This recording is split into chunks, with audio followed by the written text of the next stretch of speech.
All right, what's up, guys? Welcome back to another episode of the Living the Dream podcast. Today on the show, we have Daniel Castlewrite, who is the author of Helix Mysteries. Daniel, how you doing? I'm doing great. How are you? I am fantastic. Thanks so much for asking. And we like to jump right in. So if you could Yeah. start with just telling us a little bit more about yourself, what you like to do for fun, that'd be great. Oh man, that's a dangerous question, I think, to ask. No, a little bit about me. As I've mentioned, I am an author. And that's what I do for fun, right? Like, so I do business consulting professionally, and I think it's a lot of times easier to list the things I haven't done professionally than those that I have. But yeah, no, for fun. I write, I do some woodworking, I've played with laser engraving, I taught myself video editing, just kind of so I have a lot of different hobbies that I develop depending on what's accessible to me. Mm, Heck, I play video games with my daughter for fun, so it just depends. that's really cool. What video games do you play with your daughter? Oh, for a very long time, we played 7 Days to Die, which is like a zombie apocalypse survival sandbox game. Yeah, is it like the car game where you like upgrade your vehicle and stuff? No, no, no. So Oh it's no, more that's Earn to like Die. That's Earn to Die. yeah, it's more like Minecraft with slightly better graphics I got and you. zombies that um, try to kill you. My daughter is a teenager, so I would not recommend for parents to try this game with little kids. They'll probably have some nightmares. Yeah. But she enjoys it. I don't know why. She's the one that found it and was like, "We need to do this." So it's kind of fun. You build your base and protect, against zombies that invade it every night. Um, so that's one. I played Ark with her for quite some time. Uh, and then we play a lot of like puzzle games together too. So just trying to beat each other in Tetris and style games. But yeah, mostly on the PlayStation. And um, other than that, yeah, that's my gaming world. Personally, I've played a lot of like Battlefield and Mm, Call of Duty and a lot of RPGs, Assassin's Creed, that type of stuff. I gotcha.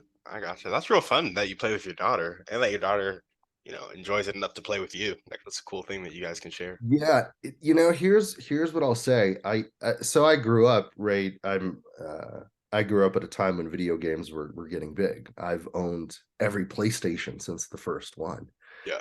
Um, and so when my daughter became a teenager and she started getting into video games, uh, it was a really cool thing that we could bond over, right? Because if you don't have a ton of money to take your kids out all the time, I think that video games are a great solution, right? Like you just kind of set up, it's this thing that you bought this one time or someone gave to you, um and you can have hours of fun, and it doesn't matter if it's raining outside, if it's snowing outside, like, if you're just tired because you've had a long day at work and you don't have kind of anything to do. So you know, it's a fun thing to kind of do.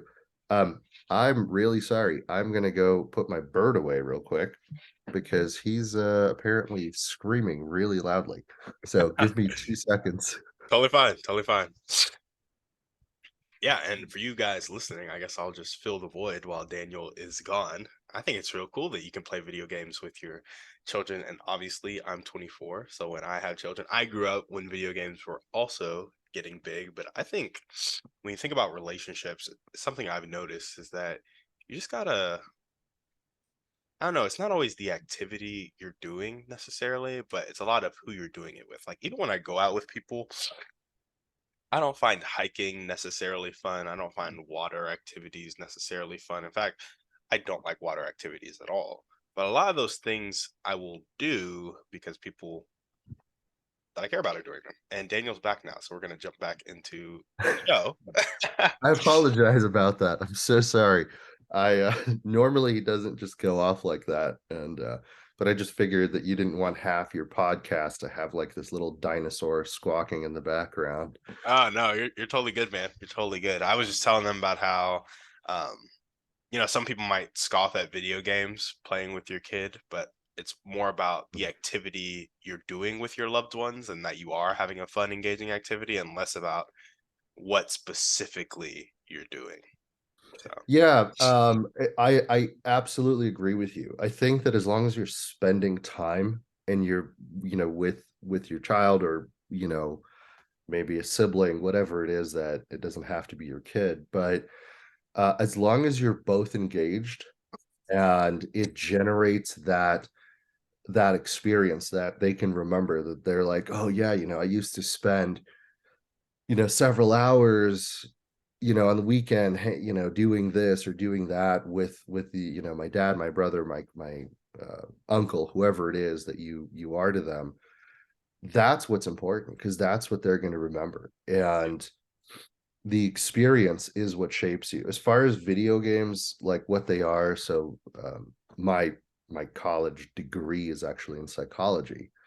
And so when all of that stuff was happening in kind of the early to mid 2000s about video games causing violent behavior and all of this stuff, I did a ton of research on it. And Stanford, I want to say it's Stanford, don't quote me on that. They just did this big research study where they um, looked over like the top 82 uh, uh, experimental, I guess, studies that the people have done with video games and attributing violence to them. And they basically didn't find anything yeah, that would say that video games kind of create violent behavior, violent tendencies. They can desensitize you to violence, but they don't, there's nothing yet that's been found that truly is a good research study that anyone can say like, oh yeah, this makes people violent, yeah. you know. So I to me, it's like, find what you love to do as long as you're not hurting people. that's Uh, I think that's my thing. Like, don't be like, oh, my kid and I love to set other people's homes on fire. It's like, no, no, don't do that.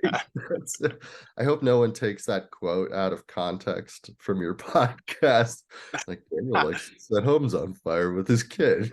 when you become as big as Stephen King, it definitely will be taken out of context. Man, that would be, talk about living the dream, right? Like that's the dream. Yeah, Not to become as big as Stephen King, but just to, kind of be known as an author. It's I think for me that's uh it's not something that, like, I'm one of these people, I'm kind of weird in terms of what I do. I do things for the experience. yeah, To me, I think that's the most important element. Um, when I was in college, I had a radio show, right? I had no interest in getting into broadcasting or media or any of that. But I did it for the experience because I thought it would be fun. And that's, to me, that's the dream, right? Like, go out and try different things. The nightmare, I guess, would be to be stuck in this kind of mundane, every day it's the same thing, in and out, you wake up and you do the exact same thing, and it's always it never changes, this kind of uh minutia of monotony. Let's call it that. uh, uh right, like you're just stuck in this monotonous life, and I think because that's what makes us, right, like that.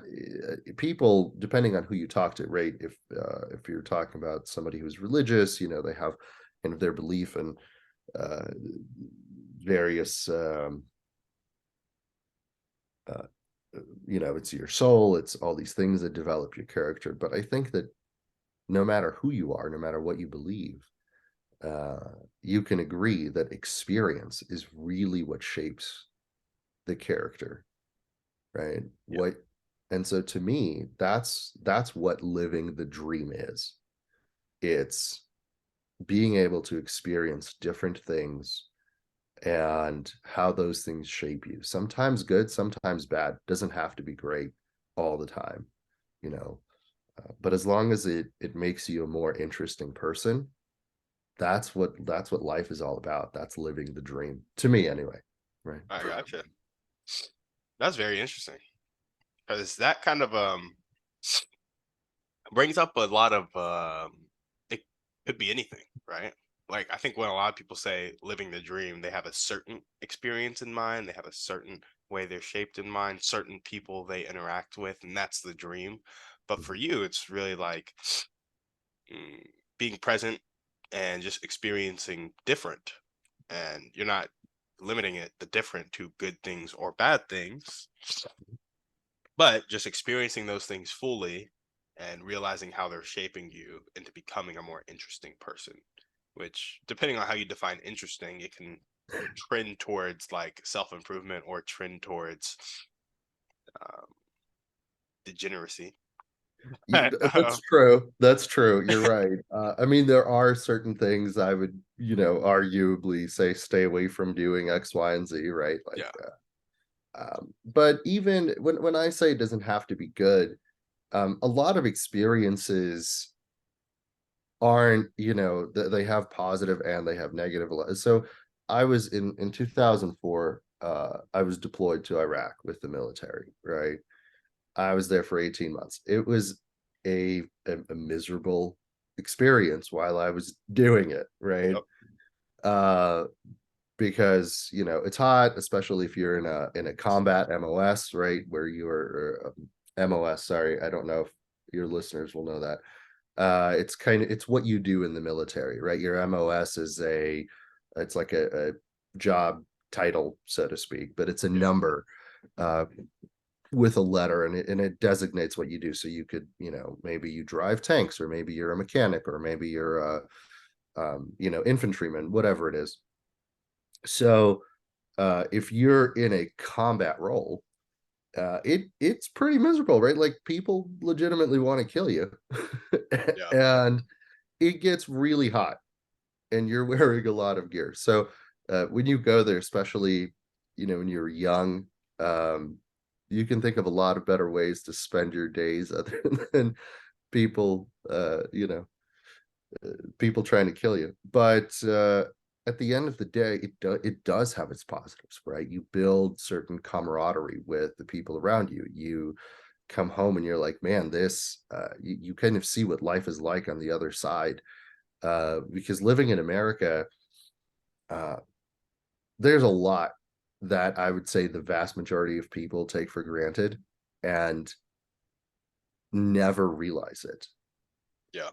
Like, everyone who lives in the United States takes it for granted, and they just don't even think about it, right? I never realized how much I would miss a the ability to regulate the temperature of shower water, Mm, right? Like, it seems so stupid, but I can tell you that when you're taking a shower and your two temperatures are ice cold or scalding hot, regardless of which it is, like, you're jumping in and out, and to just be able to go in and turn it to warm yeah, and take and be able to stand there in the shower, like, that for me became, while I was over there, I was like, that was one of the things I missed the most, was just to be able to take a normal shower like a human being, mhm, right?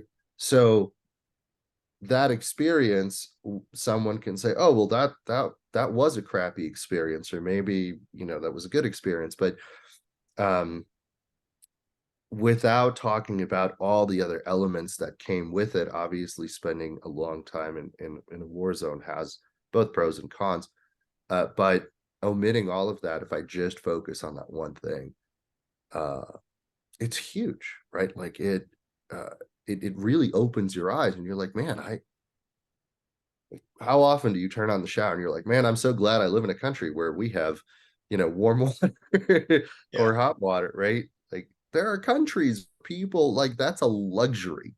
There are some people who are like, and I went to Israel recently, and we're talking 2022, right? Over there, for a lot of people who live in you know, who don't make a ton of money, like people who have average jobs, hot water is expensive, Mm, right? And so most people take like at best lukewarm showers. So if you're like, oh, I want to take a nice hot shower, like that's not a thing you can do.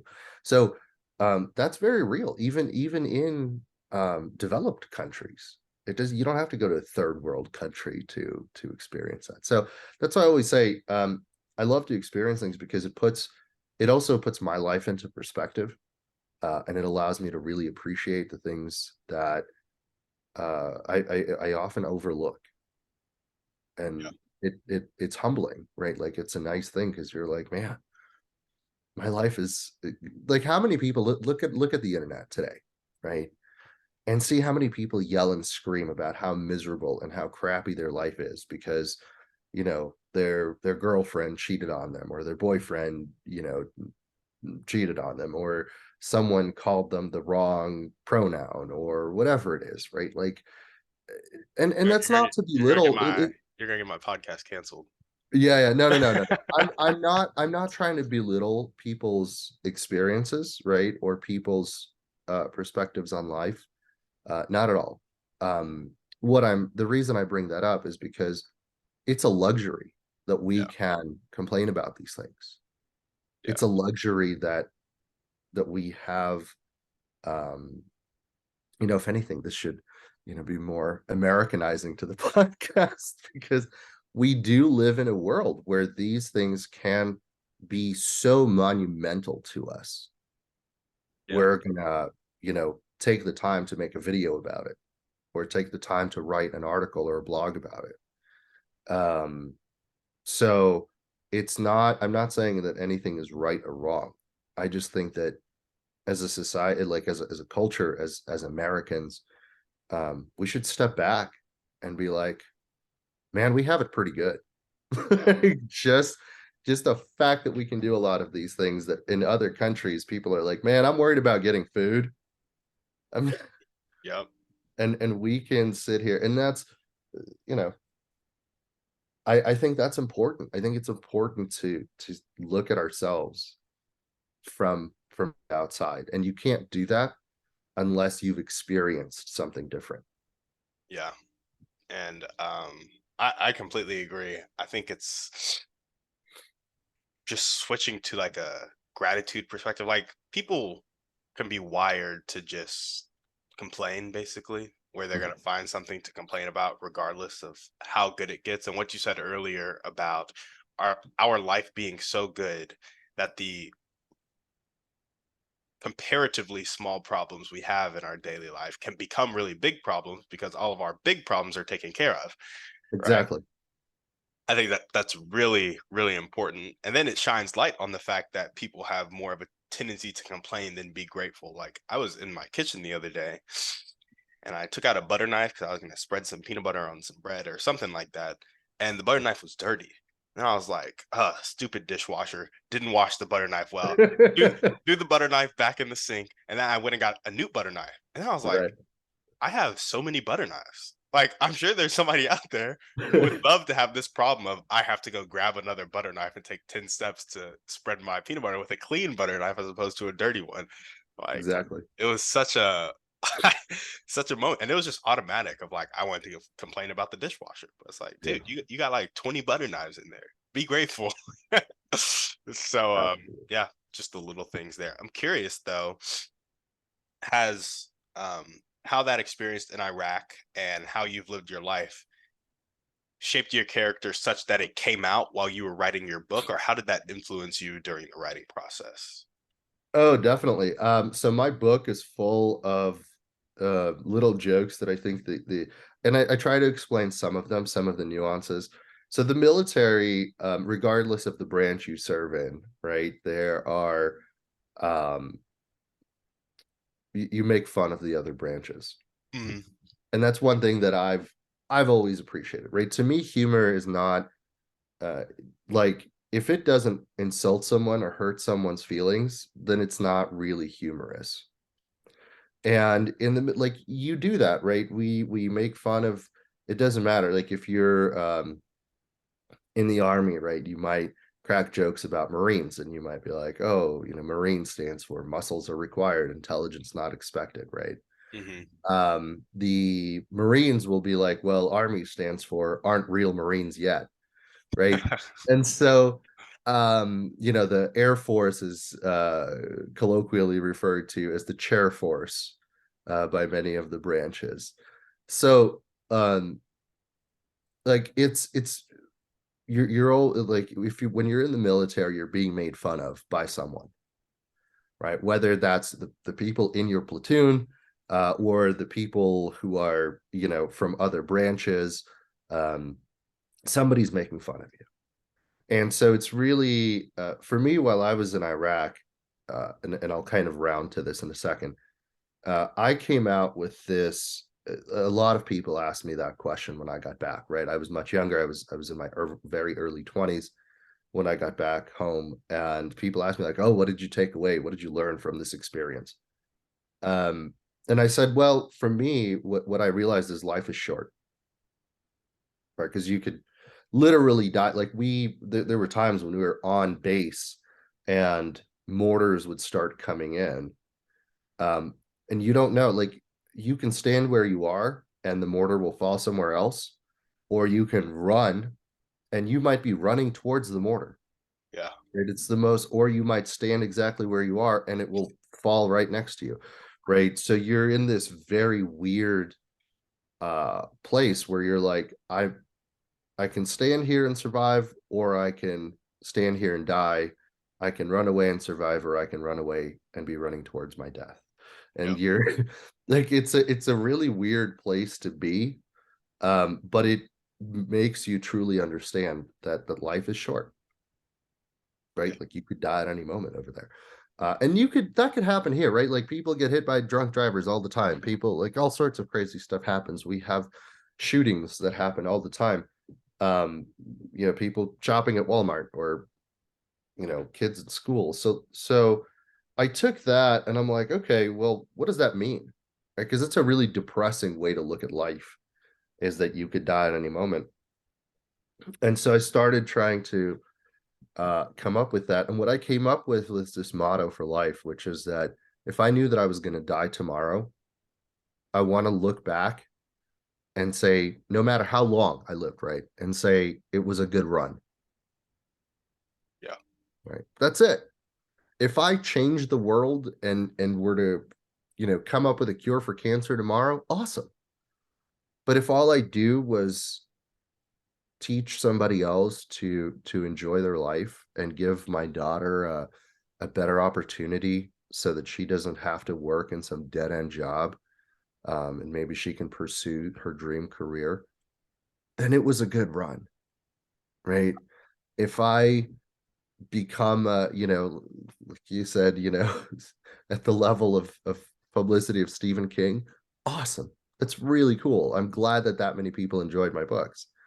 But if I don't, right? If 100 people read my book and that's it, no one else ever reads it, that's okay too. It was a cool thing I did because I get to go back and say, hey, I wrote a book. I can look back at that. Yeah. And so that's what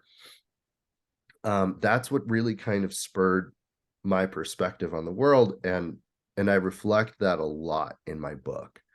That it's one of the main reasons I actually wrote it. I started the book over 10 years ago now, and didn't finish it until 2022 because I kept putting it off.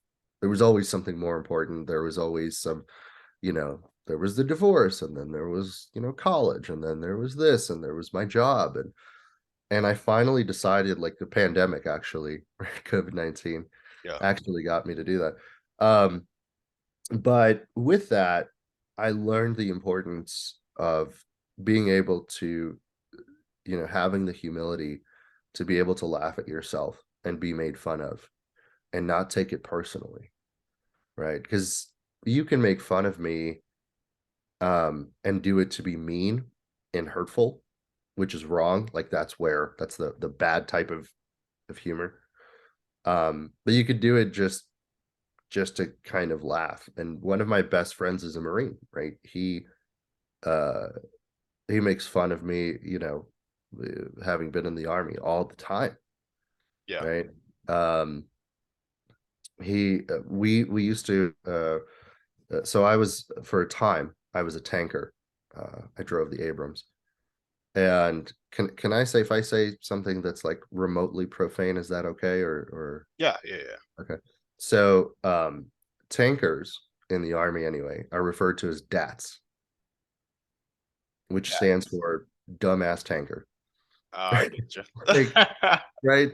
Um and and it's funny, right? Like there's because a lot of them are dumb, right? No, like not everybody. I'm sorry, like they are. At a time I was dumb, like I did dumb things. Um, and part of it is because we do dumb things. Yeah. And so, like, if you can't laugh at yourself, or if somebody calls you a dat, and you're like, "Oh, you hurt my feelings," like, what a miserable way to live. Let's Yeah. put it right?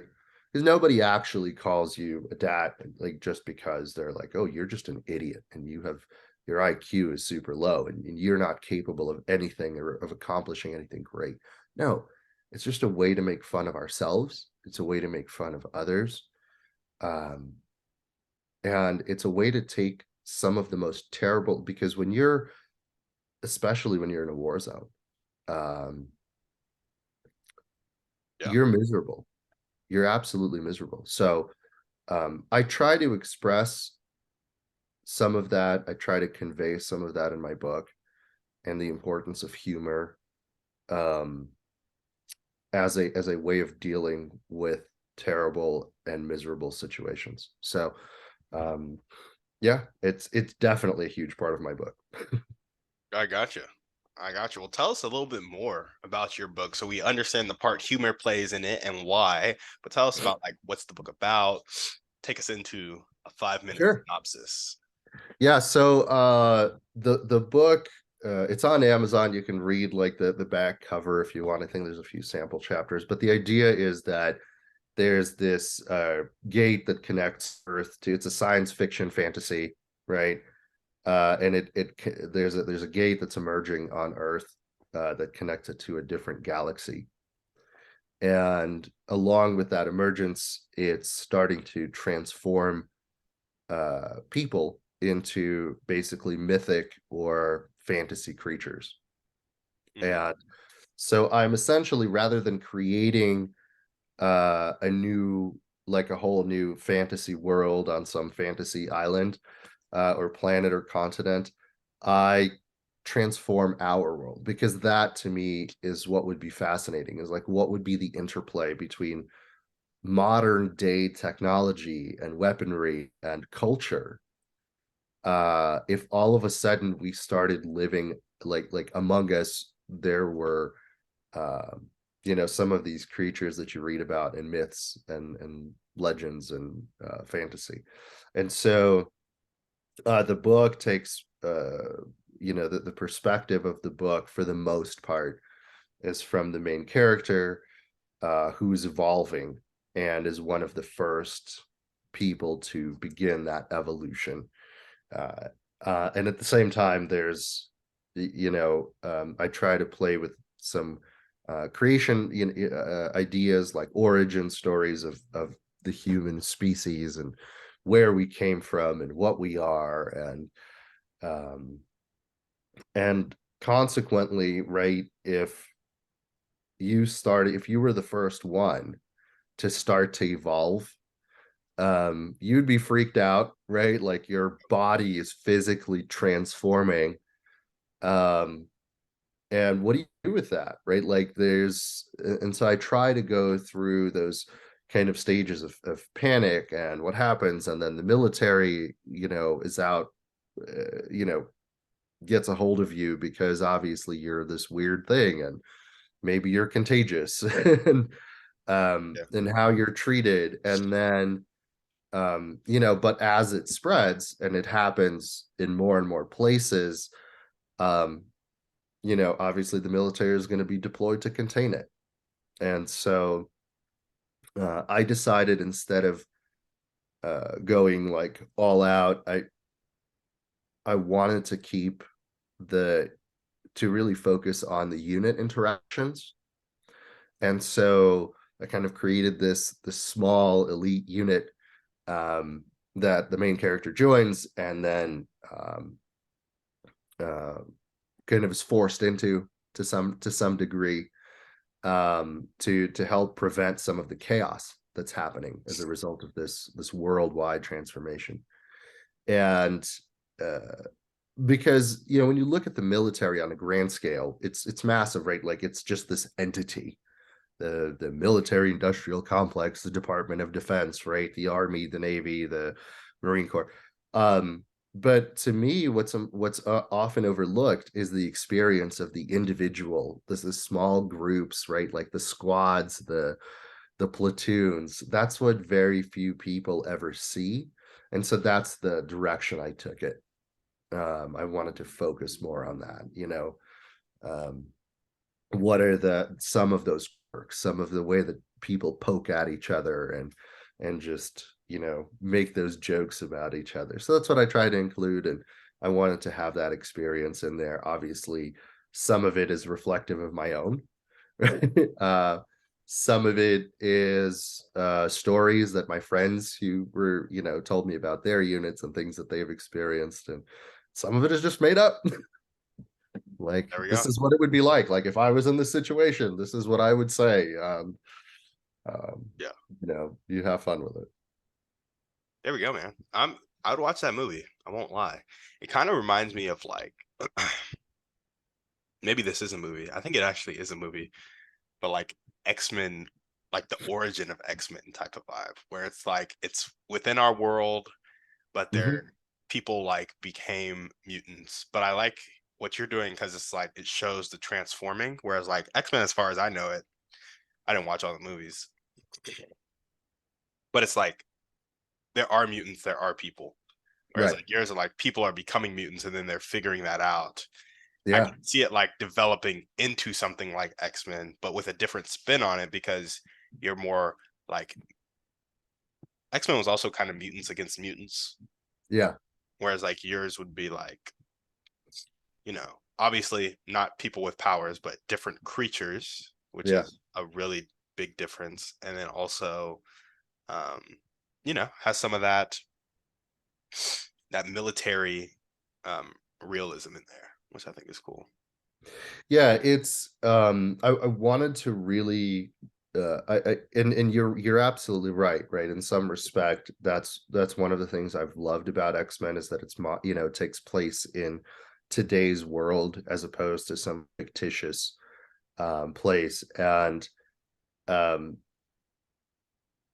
for me, one of the things that I really wanted to do, that I was having fun with, is bridging a little bit of fantasy and a little bit of mythology Mm, into science, right? And explaining it scientifically, um, based on kind of little things. And but unlike the X-Men, which is just like, oh, it's just a mutation, I created that background, the origin story. And so it's kind of like this inevitable thing that was going to happen one day, yeah, right? Mutations happen all the time, and so yeah, it's like there's your X-Men. But they weren't, like, to me, everything preceded like a lot of my focus, because I think storytelling is such an important element of the human experience, yeah. that um I'm like, where did these stories come from?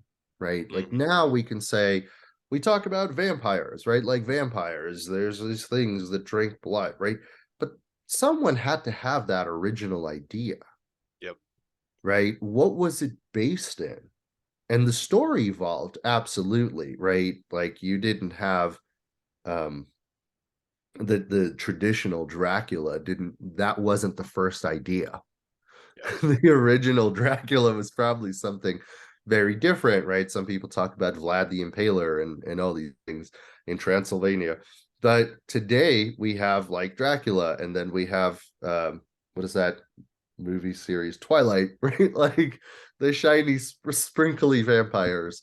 But at the end of the day, um, those ideas originated somewhere. Like there was something crazy. Maybe it was like some dude who was nuts and was just running around and biting people in the neck and drinking their blood. And then someone told that story, and eventually it became a horror story that people would tell kids so that they didn't go out at night and sneak out of the house. Yeah. And then eventually it turned into today's Dracula.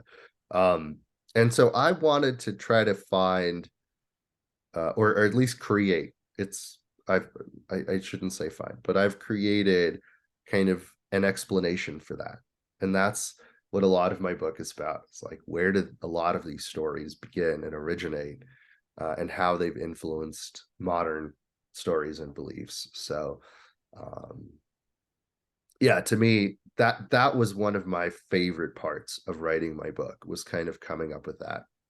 Yeah. I gotcha. Well, awesome, man. I big fan of learning about storytelling, the hero story, mostly because I'm a big business guy and I feel like it's pretty important in marketing and branding. Uh, Definitely. to have a good story. Mostly because Russell Brunson has told me that it is, and I believe him. But It cool. is. It is. I mean, look, I did business consulting for a long time. I still do it, just kind of on as a side gig. Um, you're absolutely right, because if you think about a business, a good business, a successful business, it solves a problem. Yep. What does a hero do? Solve the Solves a problem. problem, Yep. right? It is the same thing. So if you can position your brand, and if you can position your company, your niche, right? What do? Oh, and like it doesn't have to be glorified, right? You could be a roofer, Yep. right? Guess what, man? Your roof is leaking. That's a big thing. Like Hmm. you being able to come in quickly and efficiently and without, ripping people off and draining their bank account. Like that's a big thing. You, to that person, you are the hero, right? Yeah. So everybody, like you could be selling cars, right? Hey, you could change someone's life. You could go in and sell them that car that, impresses that girl that the guy marries, or vice versa, right? Not to get into all the stereotype stuff, but or gender roles, like, but you might sell that kid the car because you convinced him. You're like, hey, you should get this car, Hmm. right? And that simple thing can change the course of their life. Yeah.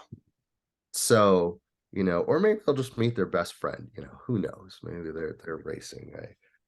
I used to ride motorcycles, right? Like somebody sold me a bike that was really cool, and that changed the course of my life in many different ways, Yeah. right? So it's so,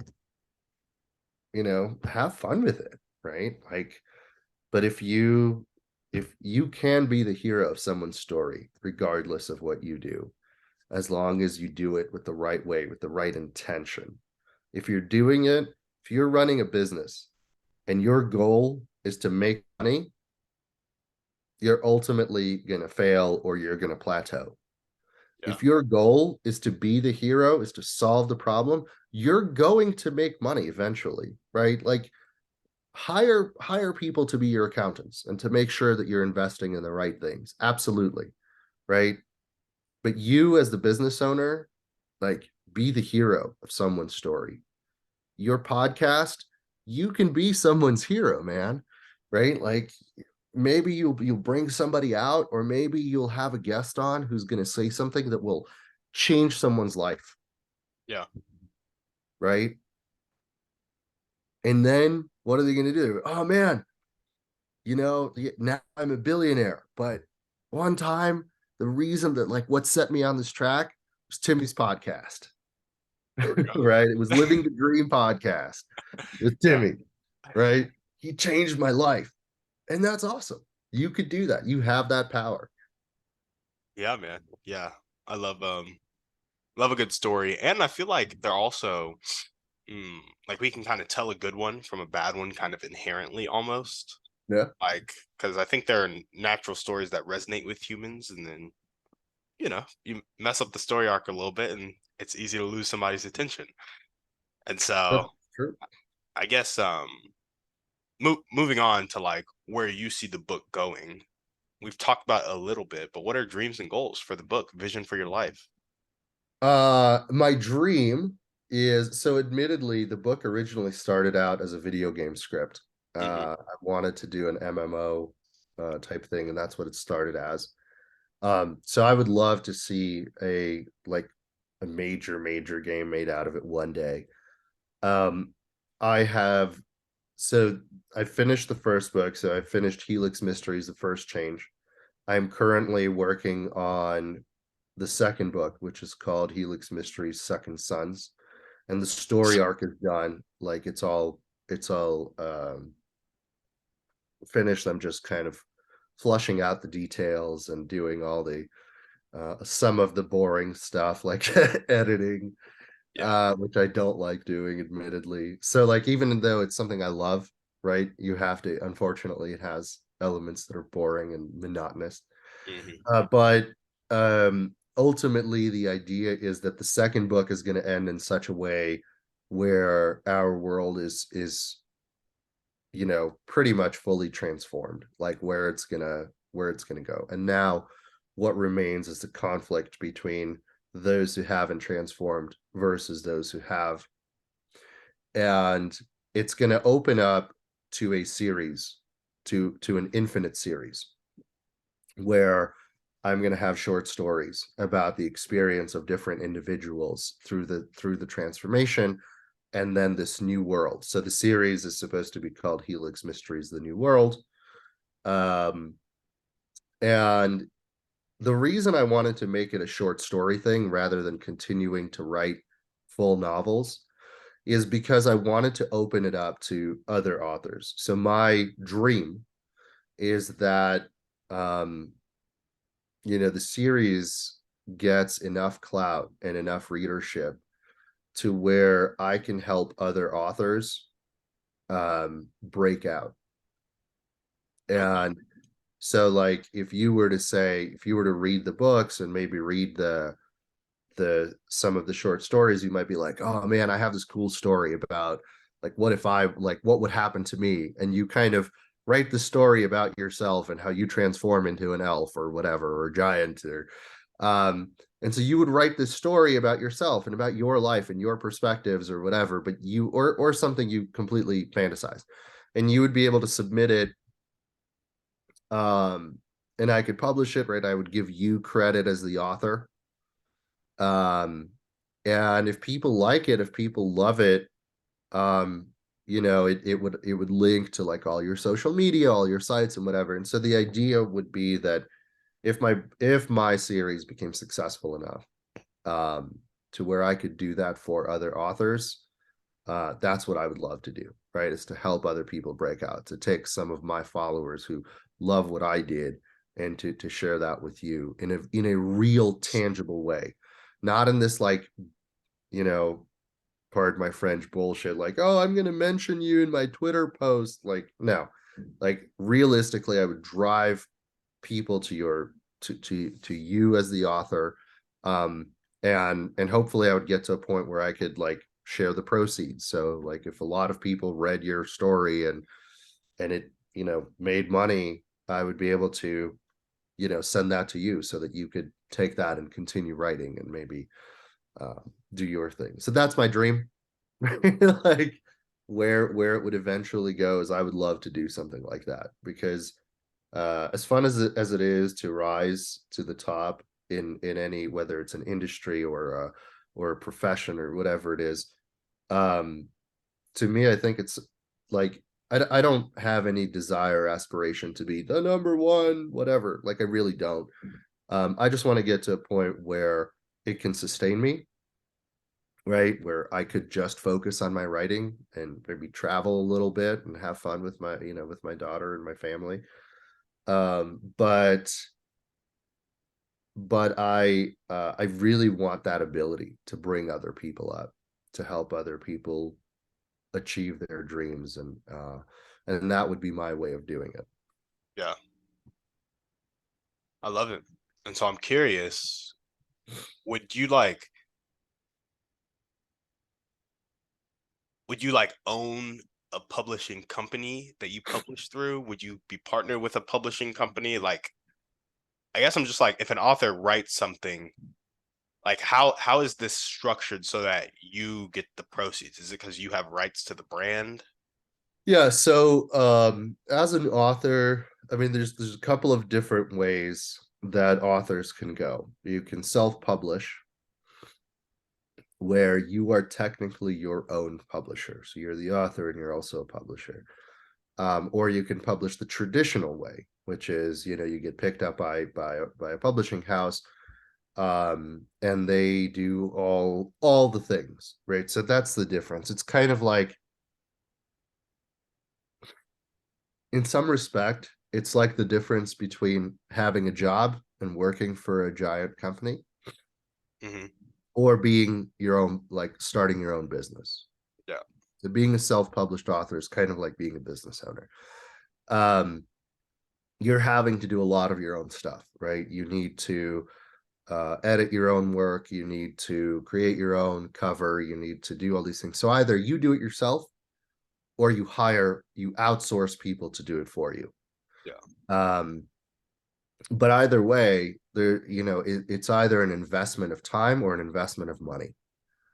Um, and sometimes you can invest a lot of time and still end up with a crappy product.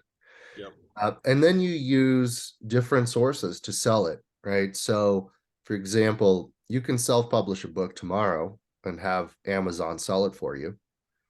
And they're going to take out the cost of printing. They're going to take out, their a percentage for themselves, and then the rest is yours. And so I don't, I have no intention of becoming a publishing house, but uh, there are a lot of outlets where you can have that generate revenue for uh, ongoing short stories. Amazon actually has that now, but there are a ton of places where you can do that, right? Where you can kind of post a short story, and the whatever platform you're on will give you a certain amount of money based on the readership. So if you have a big enough following, there you go.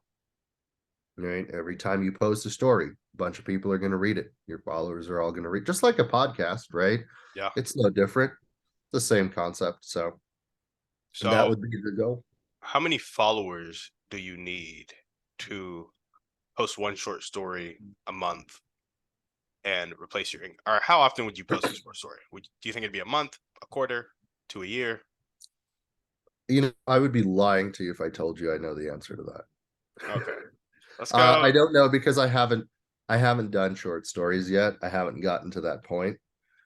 I imagine it would be, fairly substantial, but I've also known authors, like I've met authors who have a fairly small following, but it's a dedicated following, Hmm. right? So every time they put something out, they know that 10,000 people are going to read it, Yeah. right?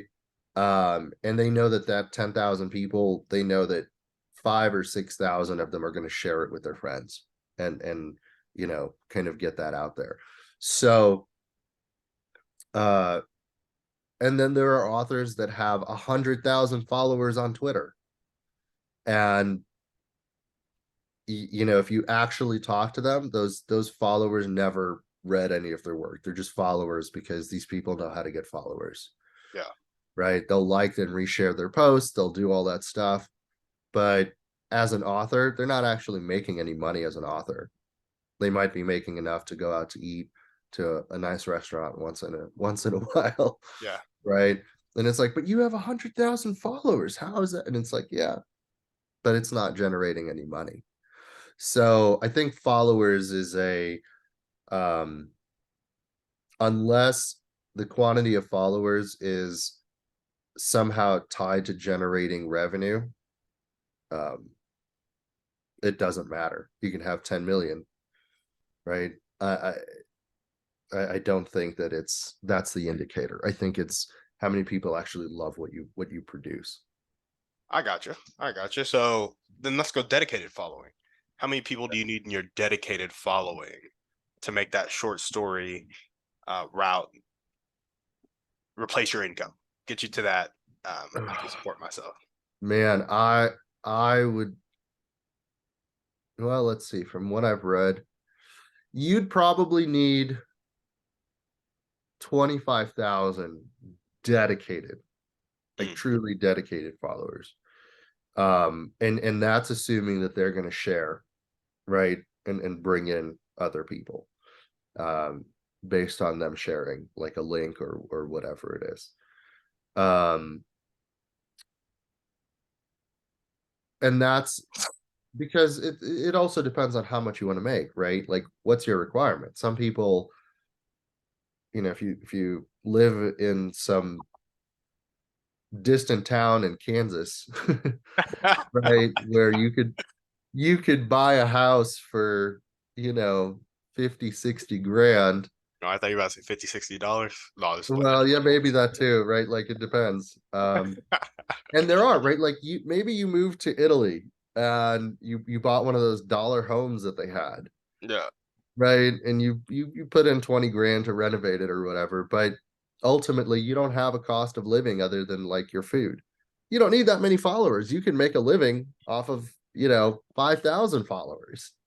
As long Yeah. as they read your book and you're making, 10 cents for everybody that reads your book, that's all you need. Yeah. But you know, but if you live in the United States, especially in a city, like I would say to replace your income, you'd probably need at least 25,000, like super dedicated followers, Mm. who are just like waiting for that next story to drop. And so, how do you build a list of 25,000 dedicated followers? Is there an I amount? don't know. I don't know. I don't know because I haven't. I mean, to be honest with you, I'm learning that piece of it right now. Yeah. Um, and I'm learning it because, as I've said, so I've never seen myself as an author. I've Mm, never imagined that I would actually have a. This is this is my book, right? But I've never imagined that I would hold something like this that I made. yeah. Never. I enjoyed telling stories. I like telling, stories and jokes and whatever, but I never thought that I would get to a point where I would actually hold this in my hand and say like I wrote this. Yeah. And so it's very new for me. And like I said, I've never been I'm not a huge social media person. Hmm. It just it's just not my thing. Like I can't sit there for 10 hours on Twitter or Facebook or Instagram and be like, I need to follow all these people so that they follow me back and do all that stuff. Some people are really good at it, and maybe that's what I need to do. Maybe I ultimately just need to hire a social media manager or something like that, um, to handle all of that for me. But no, I don't know. There are different ways. You can pay for it, you can, or it just takes time. You just build an actual following. I'm doing it this way. This is one of the ways that I'm doing it is I'm jumping on podcasts and I'm like, Yeah. hey man, um, if this is something interesting, like check it out, follow me, whatever. Uh, the to me because I love this, right? I love having genuine conversations with people. Um, I love learning from people Yeah. and just sometimes and so we talk about changing lives, right? Maybe you could be like, you know what, Daniel, you can, if you do X, Y, and Z, you'll all of a sudden find a bunch of followers. And I could be like, oh my God, right? And that could be life changing. That could be what springboards me to become, the next Stephen King. Cool, awesome. Yeah. Yeah. right? I hope so. But again, right? Like going back to this idea, I love the experience, right? I love chatting with you. Uh, and other people that I've been on a couple of other podcasts. I've had a great time, and you just learn, you get to know somebody, you hear what they've done, the struggles that maybe they faced or the accomplishments that they've achieved. Um, and it's inspiring and it's humbling, and it helps add to who I am, right? And maybe in the second book I'll have a character who's a podcaster or something like Yeah. that. There we go. There we go. Well, I like it, man. I like that you're learning that and that you don't know, but you're moving towards that direction. I feel like you have a really good idea though when it comes to like you're gonna, after the second, is it after the second book where you start the short story? Yes. Yeah, Mhm. so after the second book, when other authors can start coming in and writing their short story, I'm hosting a virtual summit here in June 9th, 10th, and 11th, where I got basically a bunch of coaches, a bunch of other people, and we're audience sharing, right? Okay. And maybe if you don't have a huge audience, you'll pitch in some marketing dollars. If you do have a huge audience, you just market to your audience, and each person is kind of responsible for bringing 250 to 500 people to the virtual summit, so all of us can grow our businesses, right? And That's kind of cool. I like that. yeah, yeah, man. And I think your short stories, like, it lends to audience sharing very well. If you got a say you started either some sort of podcast or some sort of monthly event that lends to building up the lore around authors sharing their short stories and people being able to come in, right? Mhm. I feel like you getting authors on board with like a smaller viewing, maybe that you get authors with 2,000 dedicated followers, like that's the minimum, and you just go after authors like that, and you're like, hey, you want to come write a short story? We're building out this brand together. I feel like through audience sharing, which your method naturally lends to, you'd really build that 25,000 up, not quickly, but you'd have a clear path to doing so. Like within a year or two, I bet you could get there. Yeah. Yeah, that's an interesting thing. And again, I'm one of these people where I have an idea, I have kind of some dream. But I've also learned in life that you like things end up happening on your way there. Hmm. And sometimes, like, if you have the opportunity to kind of try it out, never never disregard it, never ignore it, never be like, no, this is the idea that I had, it's going to be this way and that's it. Yeah, Because that's the surest way to isolate yourself. It's good to have determination and drive, but I think you also have to be open to ideas. So um we can chat after the recording, or maybe for the next few days, over the course of the next few days. I'd love to learn more about it and definitely see if that's something that I can make happen without like destroying the story line and story arc of the books. But that may be something really cool to do. So I'm definitely down to consider it. yeah, yeah, for sure. Well, definitely let's chat more. I will say we have about a minute left. Didn't get through all my Excellent. questions, but is there anything else you want to chat about before we sign off? No, man, I would just say it's been awesome. I've really had a great time, and I hope we continue the conversation. Yeah, absolutely, man. I loved having you on, and we will definitely continue the conversation. Thanks for coming on the show. Of course, man. Thank you. Awesome. And if you guys are listening to this and you loved what Daniel had to say, make sure to check him out. Is there a specific website that you want to send them to? Castlewrite.com. Yeah. Castlewrite.com. That website will be down in the show notes. Check out his book, Helix Mysteries. And what's the second book called? So the first book is Helix Mysteries, the first change, and the second one I will see. be Second Sons. Second Sons. Second Look Sons. at that, man. You're listening too. I appreciate Yeah, it. absolutely. So buy the book, send a copy to a friend, and if you know any authors that would be interested in, you know, doing what Daniel described earlier, connect them. because that's what we're here on the show to do, make connections and help people accomplish their dreams and goals. Thank you guys so much for listening. We will see you on the next one. And on that note, we're out.